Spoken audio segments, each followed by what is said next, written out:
उनके बारे में, उनके परिवार के बारे में, उनके पिता के बारे में, उनके बच्चों के बारे में बयान देती नज़र आ रही हैं। उसी के खिलाफ शिकायत लेकर हम आए हैं कि ऐसा आपत्तिजनक बयान, किसी के व्यक्तिगत किसी पर आक्षेप करने का किसी को अधिकार नहीं है, किसी भी प्रत्याशी को, और वो ऐसा करता है तो वो दंडनीय अपराध होता है। पूर्णिया के कामाख्या स्थान में डिप्टी सीएम सम्राट चौधरी, विजय सिन्हा समेत एनडीए के नेताओं ने चुनावी जनसभा को संबोधित किया। सम्राट चौधरी ने वादा किया कि जब वे 2025 के विधानसभा चुनाव में प्रचार के लिए आएंगे तब तक बिहार के 10 लाख युवाओं को नौकरी मिल चुकी होगी। साथ ही सम्राट चौधरी ने कहा कि बालू माफिया, भूमि माफिया और शराब माफिया सलाखों के पीछे होंगे। सम्राट चौधरी ने संतोष कुशवाहा को जिताने की अपील की।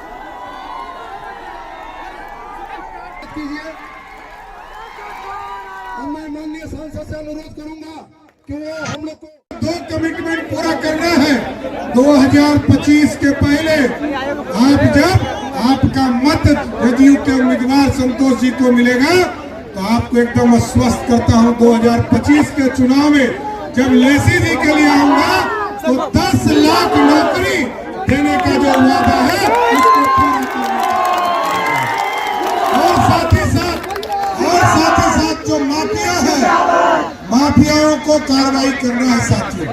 ये बालू माफिया, शराब माफिया और जमीन माफिया, ये 3 तरह के माफिया बिहार में घूमते हैं।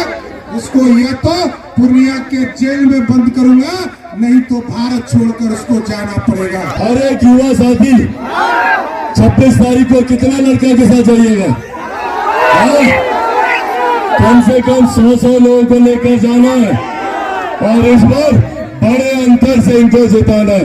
4 तारीख को जब ईवीएम मशीन खुले तो प्रधानमंत्री जी भी देखे कि भाई पूर्णिया का सब लोग इतना मेहनत कर संतोष जी को एकदम भारी मतों से जिताया।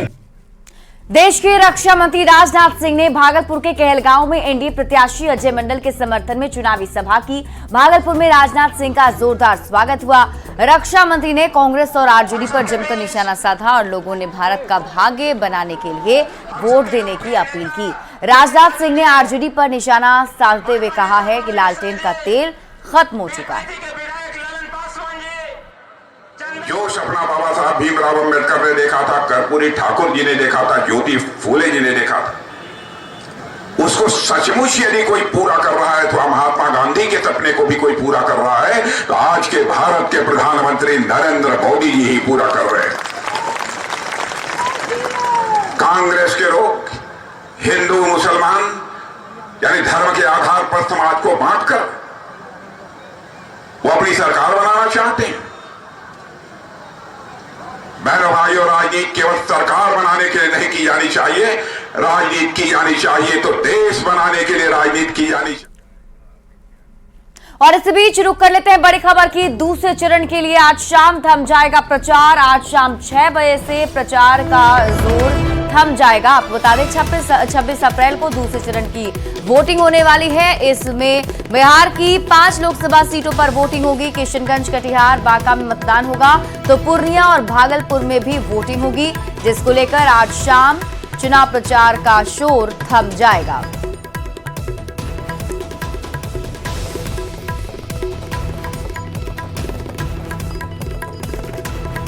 वाल्मीकिनगर लोकसभा क्षेत्र में चुनाव दिलचस्प होता हुआ नजर आ रहा है। कांग्रेस की परंपरागत सीट आरजेडी के खाते में जाने पर बीते चुनाव के उपविजेता रहे कांग्रेस प्रत्याशी प्रवेश मिश्रा ने बगावती तेवर अपना लिए हैं। उन्होंने वाल्मीकिनगर लोकसभा क्षेत्र की जनता पर भरोसा जताते हुए कहा है कि निर्दलीय चुनावी दंगल में उतरेंगे और ऐसे में यहां त्रिकोणीय लड़ाई के आसार बन गए हैं। प्रवेश मिश्रा ने तेजस्वी यादव पर भी टिकट बेचने का आरोप लगाया है और पूंजीपति को टिकट बेचने का आरोप लगाया है। यहाँ के आम मासूम जनता के साथ जो कुछ हो रहा है और 3,81,000 मतदाताओं का प्यार पाने वाला व्यक्ति अगर चुप रह जाता है तो जनता के साथ एक तरह से धोखा होगा। इसलिए मैंने तय किया है कि मैं जनता के बीच जाऊंगा, एक इंडिपेंडेंट उम्मीदवार के हैसियत से जाऊंगा और एक निर्दलीय व्यक्ति, बिना दल का व्यक्ति, इस धरती का व्यक्ति, इस धरती पुत्र के रूप में उनके बीच जाएगा। और ऐसा नहीं है कि उन लोगों ने मुझे नहीं अपनाया है, उन्होंने ये प्रूफ किया है कि धरती पुत्र अगर मन से आता हो तो उसको स्वीकार किया जा सकता है और लोगों ने स्वीकारा भी है। बिहार में समस्तीपुर लोकसभा सीट की चर्चा हर तरफ है। यहां लड़ाई मंत्री का बेटा बनाम मंत्री की बेटी के बीच है और दोनों ही चुनावी मैदान में पूरी ताकत झोंके हुए हैं। इस सीट पर सबकी नजरें टिक गई हैं। समस्तीपुर में मंत्री का बेटा वर्सेस मंत्री की बेटी। समस्तीपुर में रोचक हुई सियासी लड़ाई। शांभवी चौधरी वर्सेस सन्नी हजारी।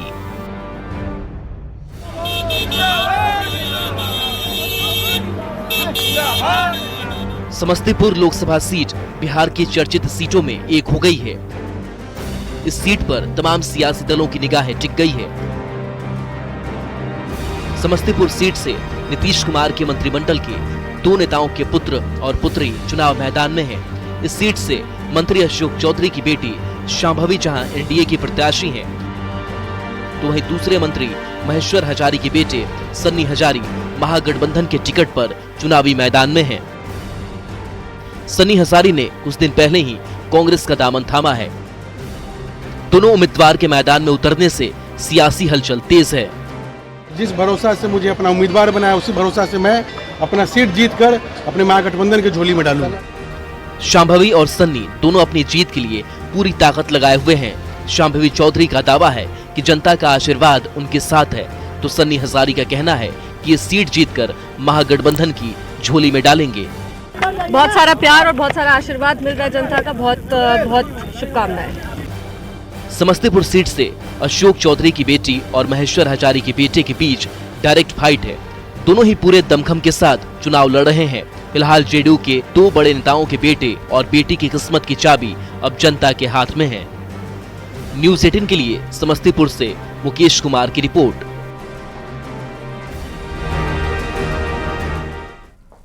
तो समस्तीपुर सुरक्षित लोकसभा क्षेत्र से कांग्रेस प्रत्याशी के रूप में सन्नी हजारी ने अपना नामांकन दाखिल किया है। सन्नी बिहार सरकार के मंत्री महेश्वर हजारी के बेटे हैं। नामांकन दाखिल करने के बाद सन्नी हजारी ने भारी मतों से जीत का दावा किया। पिता महेश्वर हजारी को लेकर पूछे गए सवाल पर सन्नी हजारी ने कहा कि उनके पिता उन्हें इस काबिल बना चुके हैं कि वे अकेले चुनाव लड़ सकते हैं।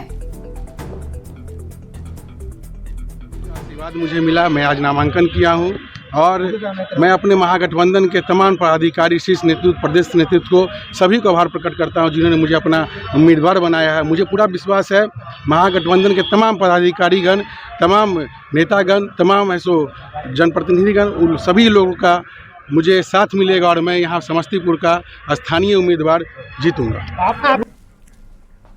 तो सीएम नीतीश कुमार ने जनता के नाम पत्र लिखकर लालू और राबड़ी शासनकाल की याद दिलाई है। नीतीश कुमार ने साल 2005 से पहले बिहार की हालत और 2005 के बाद बिहार की बदली तस्वीर का अपने पत्र में जिक्र करते हुए आरजेडी पर वार किया है। नीतीश कुमार के इस पत्र से बिहार की पॉलिटिक्स हाई हो गई है। कांग्रेस और इंडी गठबंधन की नजर आपकी कमाई पर है। अब पैदा तो बहुत कर दिया, इतना ज्यादा पैदा करना चाहिए किसी को, बाल बच्चा, लेकिन उतना किया। चुनावी मौसम में सियासत की चाल तेज हो गई है। हर दिन सियासी शब्दबाण से एक दूसरे को छलनी किया जा रहा है। अब सीएम नीतीश कुमार ने बिहार के लोगों के नाम 2 पन्ने का पत्र लिखा है, जिसमें नीतीश कुमार 2005 के पहले के हालात के लिए बिना नाम लिए आरजेडी पर निशाना साधा है, तो 2005 के बाद बिहार की बदली तस्वीर का जिक्र किया है। बिहार परिवार के नाम सीएम नीतीश का पत्र। 2005 से पहले बिहार की हालत खराब थी, 2005 के बाद बिहार के विकास के लिए काम। 2005 के पहले सरकारी खजाना खाली था, 2005 के बाद लाखों लोगों को नौकरी और रोजगार। 2005 से पहले सड़क, बिजली और अस्पताल ठीक नहीं थे, 2005 के बाद उच्च शिक्षा और स्वास्थ्य में सुधार। 2005 से पहले माफिया राज था, 2005 के बाद हर खेत तक पानी पहुंचाने की योजना। 2005 से पहले हत्या, लूट, अपहरण जैसी घटनाएं होती थी, 2005 के बाद बिहार में आधी आबादी को आरक्षण दिया। 2005 से पहले नरसंहार और माफिया राज था, 2005 के बाद बिहार में 4 कृषि रोड मैप लागू किए गए। 2005 से पहले बिहार में उद्योग बंद हो गए थे। 2005 के बाद हर जिले में मेडिकल कॉलेज की स्थापना। वहीं नीतीश के इस पत्र पर सियासत भी तेज हो गई है। आरजेडी ने इस पत्र पर तंज कसा है तो जेडीयू और बीजेपी का कहना है कि बिहार अब 2005 से पहले के दौर में नहीं झांकना चाहता है। लालू राबड़ी के शासनकाल की जो विरासत मिली थी उसकी चर्चा करते हुए बिहार में हुए बदलाव को रेखांकित कर नजदीक के लोग हैं उनको एनडीए को उम्मीदवार को वोट देने की अपील। मुख्यमंत्री हर जगह जा नहीं सकते हैं, बोल नहीं सकते हैं, बोलेंगे तो रांची को कराची कह देंगे, कराची को रांची कह देंगे, 400 को 4000 4 लाख तक पहुंचा देंगे। तो इनके जो इर्द गिर्द जो हाइट जैक कर रखे हैं उन लोगों ने एक पत्र लिखा। जब केंद्र में पीएम नरेंद्र मोदी के नेतृत्व में पूर्ण बहुमत वाली सरकार बनेगी, बिहार अब 2005 के पहले दशक की ओर ताकना झांकना नहीं चाहता, अतीत की याद पर दुख पैदा करना नहीं चाहता। आम जनों की नजर अगले 1.5 दशक की ओर है। लोकसभा चुनाव को लेकर बिहार में एनडीए बनाम इंडी गठबंधन की सियासी जंग चरम पर है। अब नीतीश कुमार ने बिहार की जनता के नाम पत्र लिखकर सियासी तपिश को और बढ़ा दिया है। न्यूज़ 18 के लिए पटना से आनंद अमृतराज की रिपोर्ट।